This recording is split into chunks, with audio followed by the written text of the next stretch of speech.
जिन्होंने बनाया वो ही गिरा दें तो बेआबरू होकर ही निकलेंगे। जिनके लिए लड़े वो ही विरोध करें तो सवाल उठने भी लाजमी है। पिछले साल बांग्लादेश में जन विरोध के बाद सत्ता में उलटफेर हुआ था और 84 साल की यूनिस के हाथों में सत्ता सौंपी गई थी।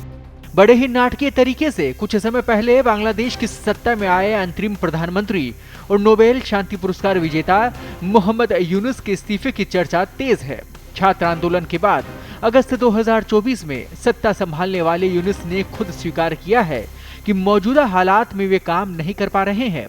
नेशनल सिटीजन पार्टी के छात्र नेता अनहिद इस्लाम ने बताया कि यूनुस ने सलाहकारों की बैठक में कहा कि अगर वे काम ही नहीं कर पा रहे तो इस पद पर बने रहने का क्या मतलब है। इसे पूरी स्थिति को समझने की भी जरूरत है। असल में यूनुस का गुस्सा और असमर्थता ऐसे समय में सामने आई जब राजनीतिक दल आपस में सहमति नहीं बना पा रहे हैं और अंतरिम सरकार को चुनाव की तारीख तय करने में देरी पर घेरा जा रहा है। बांग्लादेश नेशनलिस्ट पार्टी बीएनपी सहित कई दल यूनुस पर लगातार दबाव बना रहे हैं। बीएनपी नेता खंदकार मोशर्रफ हुसैन ने चेताया है कि अगर जल्द चुनाव की योजना नहीं बनी तो पार्टी समर्थन वापस ले सकती है। उधर राजधानी ढाका में बीएनपी बड़े पैमाने पर प्रदर्शन कर रही है और 2020 के विवादित मेयर चुनाव में अपने उम्मीदवार इशराक हुसैन की ताजपोशी की मांग कर रही है। हालात और भी तनावपूर्ण हो गए जब सेना प्रमुख वाकर उज जमान ने यूनुस सरकार को चेतावनी दी है कि चुनाव हर हाल में दिसंबर तक करवाए जाएं।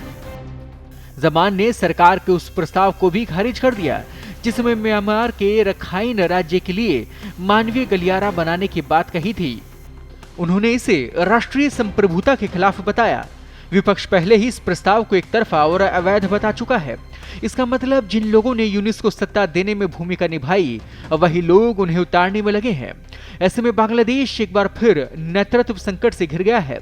ढाका की राजनीति संवेदनशील मोड़ पर आ खड़ी हुई है। शेख हसीना के सत्ता पलट के बाद यूनुस खुद को बांग्लादेश का रहनुमा समझने लगे थे, मगर वो खुद भूल गए कि उनकी कमान बांग्लादेश फौज के पास है।